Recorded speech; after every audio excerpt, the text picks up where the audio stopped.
नमस्कार students. ACF FRO की श्रृंखला चल रही थी और मैंने कल आपको पीरियोडिक टेबल के 10 क्वेश्चंस करा दिए थे। आज हम क्वेश्चन नंबर 11 से स्टार्ट करेंगे और एक आप सभी स्टूडेंट्स का बहुत बहुत आभार, बहुत बहुत थैंक यू जो आप इस तरीके से मेरे चैनल्स को ज़्यादा से ज़्यादा सपोर्ट कर रहे हैं। इसके लिए आप सबका थैंक यू, धन्यवाद। नेक्स्ट क्वेश्चंस की बात करते हैं। क्वेश्चन नंबर 11 सेकंड ग्रेड 2019 में अभी हाल में आया। मैंने आपको कल भी बताया था ये क्वेश्चन फिक्स है जो बार बार एग्जामिनर रिपीट करता है। मैं आपसे बार बार कह रहा हूं कि आप एसीएफ एफआरओ का एग्जाम देने से पहले आप प्रीवियस ईयर्स के जो भी आरपीएससी ने क्वेश्चंस पूछे हैं उनको एक बार जरूर देख के जाए, क्योंकि उन क्वेश्चन से आपको ज्यादा से ज्यादा रिपीटेशन और ज्यादा से ज्यादा फायदा होगा। क्वेश्चन नंबर 11 देखें, वही सेकंड आवर्त उसने फिक्स कर रखा है। ज्यादातर एग्जाम्स में द्वितीय आवर्त के तत्व हैं और उनकी आयनन एंथैल्पी का आपसे सही क्रम पूछ रहा है। आपको ऑप्शंस में दिया है बेरिलियम, बोरॉन, कार्बन, नाइट्रोजन और oxygen. Beryllium, boron, carbon, nitrogen, oxygen कल ही हमने बात की थी। आवर्त में बाएं से दाएं जाते हैं, लेफ्ट टू राइट जाते हैं, जेड इफेक्टिव बढ़ता है, प्रभावी नाभिकीय आवेश बढ़ता है, साइज कम होती है और आपका आयनन विभव बढ़ता है। लेकिन यह क्रम नियमित रूप से नहीं होता, कुछ एक्सेप्शंस होते हैं। कल हमने इस एक्सेप्शंस की बात की थी। नाइट्रोजन और ऑक्सीजन हमने कहा था बाएं से दाएं जाने पर आयनन विभव बढ़ता है। नाइट्रोजन से ज्यादा आयनन विभव ऑक्सीजन का होना चाहिए, लेकिन ऐसा नहीं होता। नाइट्रोजन का जो आयनन विभव है वो ऑक्सीजन से ज्यादा होता है। रीजन मैंने कल आपको बताया था, जो नाइट्रोजन है उसके अंदर P3 विन्यास है, अर्धपूरित कक्षक का स्थायी विन्यास है और दुनिया का हर सिस्टम स्टेबिलिटी चाहता है, इसीलिए नाइट्रोजन में से इलेक्ट्रॉन निकालना मुश्किल होता है। जबकि जो ऑक्सीजन है उसका विन्यास P4 होता है और वो P3 में बदलना चाहता है। वो इसीलिए बदलना चाहता है ताकि उसको अर्धपूरित कक्षक प्राप्त हो जाए। यही कारण है नाइट्रोजन के अर्धपूरित या P3 अर्धपूरित स्थायी विन्यास होने के कारण नाइट्रोजन का जो आयनन विभव है वो ऑक्सीजन से ज्यादा होता है। इसी तरीके से एक एक्सेप्शन बेरिलियम और बोरॉन में है। बेरिलियम का जो विन्यास है वो है 2s2 और जो बोरॉन है इसका विन्यास है 2s2 2p1। आपको याद आना चाहिए, आप सबने सुना होगा कक्षकों की भेदन क्षमता। कक्षकों की भेदन क्षमता का मतलब यह है कि नाभिक के द्वारा कौन से कक्षक के इलेक्ट्रॉन को अपनी ओर ज्यादा आकर्षित किया जाता है। यह S कक्षक है और यह P कक्षक है। तो आपको पता होगा S कक्षक के इलेक्ट्रॉन्स को P कक्षक की तुलना में नाभिक के द्वारा ज्यादा आकर्षित किया जाता है। कहने का मतलब जो इलेक्ट्रॉन S कक्षक में है वो ये माने जाते हैं कि वो नाभिक के थोड़े से पास है, उसके कारण नाभिक के द्वारा इन इलेक्ट्रॉनों को अपनी ओर ज्यादा आकर्षित करता है और आकर्षित करने के कारण इस इलेक्ट्रॉन को बाहर निकालने के लिए ज्यादा एनर्जी देनी पड़ती है। इसी चीज को कहा जाता है कक्षकों की भेदन क्षमता। कक्षकों की भेदन क्षमता का क्रम S, P, D और F होता है। कक्षकों की भेदन क्षमता का मतलब पेनिट्रेशन पावर ऑफ ऑर्बिटल्स का मतलब यह है कि नाभिक के द्वारा कौन से कक्षक के इलेक्ट्रॉन को अपनी ओर ज्यादा आकर्षित किया जाता है। तो सबसे ज्यादा आकर्षित S को, फिर P को, फिर D को और फिर F को। अब बेरिलियम और बोरॉन के अंदर जो आयनन विभव है वो बोरॉन का ज्यादा होना चाहिए, लेकिन बेरिलियम और बोरॉन के अंदर बेरिलियम का जो आयनन विभव है बोरॉन से ज्यादा होता है। उसका कारण यह है कि इसमें इलेक्ट्रॉन 2s से निकाला जाएगा, इसमें इलेक्ट्रॉन 2p से निकाला जाएगा। 2s इलेक्ट्रॉन नाभिक के पास है, नाभिक के पास होने के कारण नाभिक इसको अपनी ओर ज्यादा आकर्षित करता है, इसीलिए इस इलेक्ट्रॉन को रिमूव करने के लिए ज्यादा एनर्जी देनी पड़ती है। यही कारण है कि जो बेरिलियम है उसका आयनन विभव बोरॉन से ज्यादा होता है। और इन सब के अंदर जो क्रम आता है वो ये आता है, सबसे पहले बोरॉन आएगा। बोरॉन का आयनन विभव कम, बोरॉन से ज्यादा आयनन विभव किसका है? बेरिलियम का है। बेरिलियम से ज्यादा आयनन विभव कार्बन का है। कार्बन से ज्यादा आयनन विभव ऑक्सीजन का है। ऑक्सीजन से ज्यादा आयनन विभव नाइट्रोजन का है। अब आपको अगर इतना भी पता होता कि बेरिलियम का आयनन विभव बोरॉन से ज्यादा होता है तो सेकंड ऑप्शन वैसे ही गलत हो जाता, थर्ड भी गलत हो जाता, फोर्थ भी गलत हो जाता। आरपीएससी कोई लंबे चौड़े ऑप्शंस नहीं बनाता। अगर आपको मोटी मोटी बातें भी पता है तो वैसे ही पेपर सॉल्व हो जाता है। बेरिलियम का आयनन विभव बोरॉन से ज्यादा होता है। रीजन आपको पता है, कक्षकों की भेदन क्षमता। इसी तरह नाइट्रोजन का जो आयनन विभव है वो ऑक्सीजन से ज्यादा होता है। तो देखो ये वाला ऑर्डर है, नाइट्रोजन का आयनन विभव ऑक्सीजन से ज्यादा, तो दिख रहा है ये गलत हो गया, ये गलत हो गया, ये भी गलत हो गया। तो सीधी सी बात है, आंसर फर्स्ट जाएगा। ध्यान रखें, आवर्त में बाएं से दाएं जाने पर आयनन विभव का मान बढ़ता है, लेकिन नियमित क्रम में नहीं, अनियमित क्रम में बढ़ता है। बेरिलियम का आयनन विभव केवल बोरॉन से ज्यादा होता है। कार्बन, नाइट्रोजन, ऑक्सीजन से ज्यादा नहीं होता। नाइट्रोजन का आयनन विभव केवल और केवल किससे ज्यादा होता है? ऑक्सीजन से ज्यादा होता है, फ्लोरीन से ज्यादा नहीं होता। मैं समझता हूं आपके क्वेश्चन समझ में आ गया होगा। नेक्स्ट क्वेश्चन की बात करें। अगला क्वेश्चन सेकंड ग्रेड में पूछा गया। अभी जो संस्कृत वाली एग्जाम्स हुई थी उसके अंदर कोई आपको एलिमेंट दे दिया गया और आपको उसका इलेक्ट्रॉनिक विन्यास दे दिया गया और आपसे पूछा गया कि यह आवर्त सारणी में कौन से आवर्त और इसकी वर्ग संख्या क्या है। तो मैं आपको क्वेश्चंस को ध्यान से देखें। बाह्यतम इलेक्ट्रॉनिक विन्यास दे रखा है, कोई तत्व है उसका बाह्यतम इलेक्ट्रॉनिक विन्यास बता रखा है। 4d4 वाले तत्व का आवर्त सारणी में आवर्त तथा वर्ग संख्या क्रम से क्या होगी। तो पहली बात तो ध्यान से देखें, ये कौन से ब्लॉक का तत्व है। तो आप देखेंगे तो ये डी ब्लॉक का तत्व है। इसके अंदर पहले इलेक्ट्रॉन 5s में जाएगा और उसके बाद इलेक्ट्रॉन किस में जाएगा? 4d में। देखें, बाह्यतम इलेक्ट्रॉनिक विन्यास 4d4 5s1 वाले तत्व का आवर्त सारणी में आवर्त तथा आपको वर्ग संख्या बतानी है। तो देखें, आवर्त किसका, आवर्त का पता कैसे लगाते हैं? जो भी आपको इलेक्ट्रॉनिक विन्यास दे रखा हो और उसके अंदर आप ये देख लें सबसे बड़ी मुख्य क्वांटम संख्या कौन सी है। तो सबसे बड़ी जो मुख्य क्वांटम संख्या है वो यहां पर 5 है। जो सबसे बड़ी मुख्य क्वांटम संख्या होती है ये 4 और ये 5। तो ये जो मुख्य क्वांटम संख्या होती है, सबसे बड़ी मुख्य क्वांटम संख्या होती है, ये मुझे आवर्त की जानकारी देती है। और इसके अंदर दिख रहा है कि आवर्त संख्या 5 है और ऐसा ऑप्शन एक ही दिख रहा होगा आपको, ये रहा, जिसके अंदर आवर्त संख्या कितनी आ रही है? 5। तो इसकी आवर्त संख्या 5 है। और वर्ग संख्या कैसे पता लगाते हैं? तो डी ब्लॉक के तत्वों में वर्ग संख्या पता लगाने के लिए ns और n-1d के इलेक्ट्रॉनों को आपस में जोड़ दिया जाता है। ns और n-1d के इलेक्ट्रॉनों को जोड़ोगे तो ns का 1, n-1d का 4, 4 और 1 कितना हुआ? 5। तो इसकी वर्ग संख्या भी कितनी है? 5 है। डी ब्लॉक के जो तत्व होते हैं उनकी जो वर्ग संख्या है वो 3 से 12 होती है और आवर्त संख्या 4 से क्या होती है? 7 होती है। नेक्स्ट क्वेश्चन, निम्नलिखित में से वो कौन सा ऑक्साइड है जो उदासीन है? मैंने आपको बताया था अम्लीय ऑक्साइड, क्षारीय ऑक्साइड, उभयधर्मी ऑक्साइड और उदासीन ऑक्साइड। अपने दिमाग में टेबल्स को रखें क्योंकि इस तरह का क्वेश्चन आजकल एग्जामिनर काफी पूछ रहा है आवर्त सारणी से। कल मैंने आपको कहा था जो अधात्विक ऑक्साइड होते हैं, जो अधातुओं के ऑक्साइड होते हैं वो सामान्यतः अम्लीय होते हैं और धातुओं के जो ऑक्साइड्स होते हैं वो सामान्यतः क्षारीय होते हैं। कल मैंने आपसे कहा था एल्युमिनियम का ऑक्साइड Al2O3, साथ में आर्सेनिक का ऑक्साइड As2O3 कल ही आया था, मैंने एग्जाम्पल में बताया था। ये दोनों ऑक्साइड्स कैसे होते हैं? उभयधर्मी ऑक्साइड होते हैं। उभयधर्मी ऑक्साइड वो ऑक्साइड्स हैं जो अम्ल से भी रिएक्शन कर लेते हैं और क्षार से भी रिएक्शन कर लेते हैं। यहां हमसे पूछा गया है इनमें से उदासीन ऑक्साइड कौन सा है। उदासीन ऑक्साइड का मतलब जो ना अम्ल से रिएक्शन करते हैं ना क्षार से रिएक्शन करते हैं।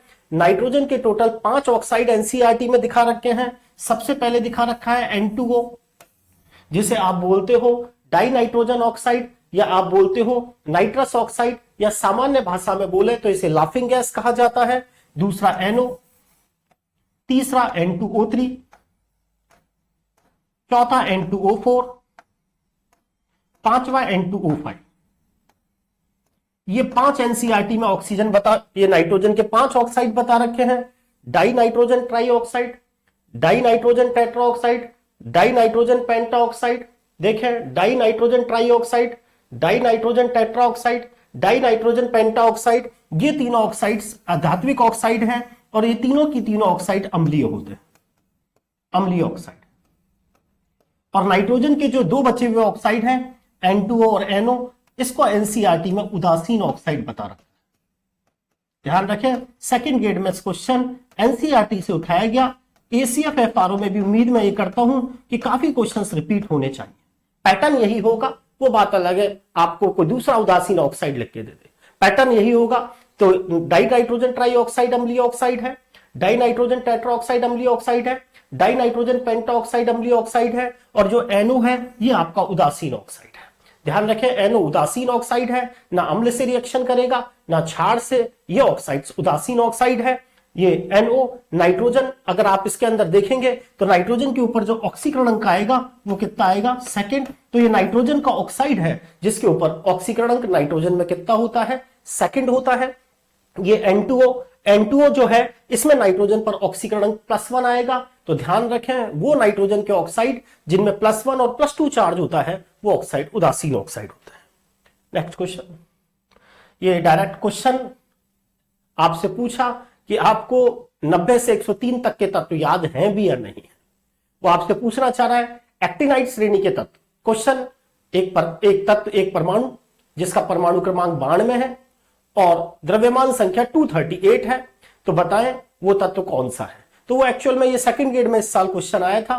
तो वो आपसे जानना चाह रहा था कि आपको एक्टिनाइड सीरीज पता भी है या नहीं, कि एक्टिनाइड सीरीज कहां से कहां तक चालू होती है। तो आप सबको पता है 5F सीरीज, अंतिम इलेक्ट्रॉन 5F में जाता है इसीलिए 5F सीरीज कहते हैं। और 5F सीरीज जो आती है वो 90 से लेकर कहां तक आती है, 103 तक। अब सबका तरीका अलग अलग है, मैं इसको ऐसे याद कराता हूं।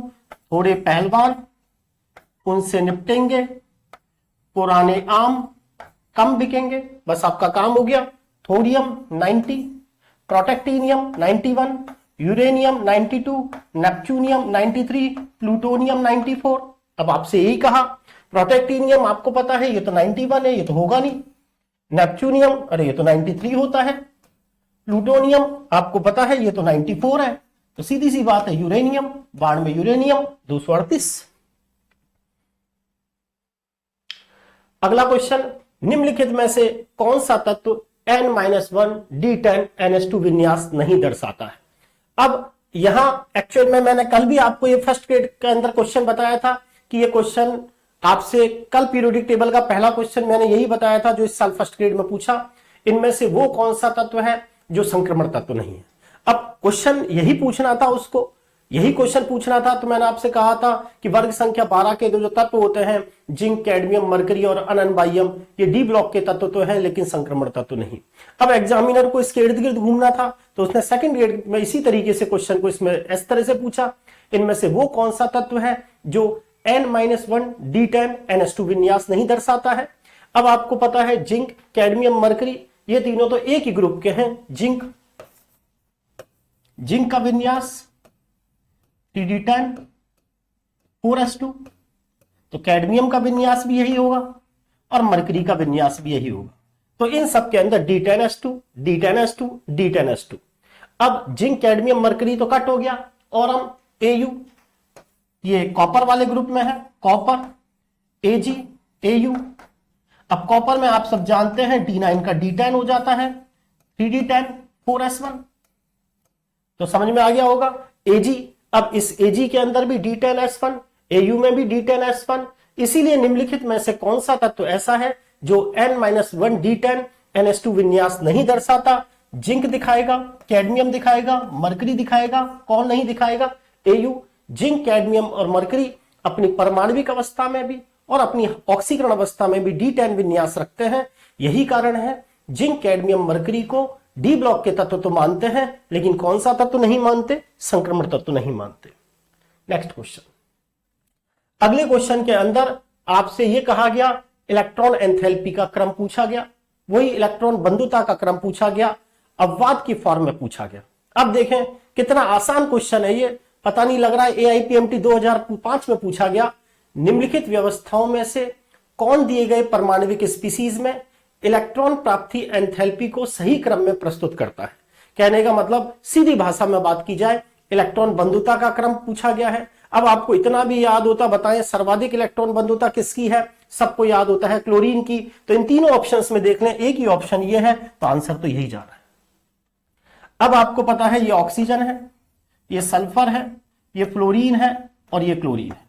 ये वर्ग संख्या 16 है, ये वर्ग संख्या 17 है। अब आपको पता है कि जो आवर्त सारणी होती है, उस आवर्त सारणी के अंदर हमें पता है जो सबसे ज्यादा इलेक्ट्रॉन ग्रहण करने की प्रवृत्ति है या सर्वाधिक जो इलेक्ट्रॉन बंधुता होती है वो हैलोजन परिवार की होती है। कल ही मैंने आपसे कहा था एक्सेप्शन है द्वितीय आवर्त और तृतीय आवर्त।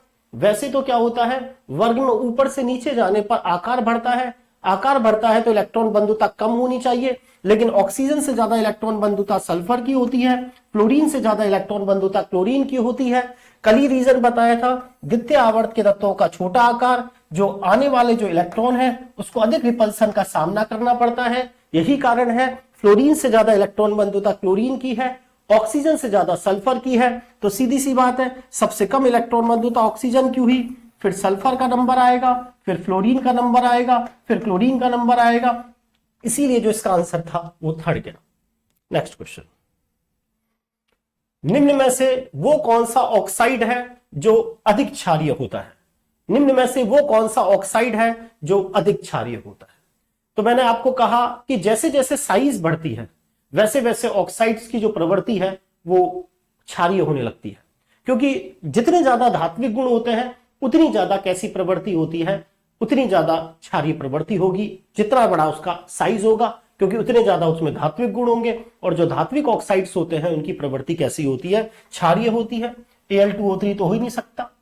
अब यहां सेलेनियम है, एंटीमनी है, बिस्मिथ है, देखते हैं नाइट्रोजन, फास्फोरस, एंटीमनी और bismuth. Nitrogen, phosphorus, arsenic, antimony, bismuth, यह सेलेनियम कार्बन परिवार में आता है, कार्बन और सिलिकॉन। आपको समझ में आ गया होगा।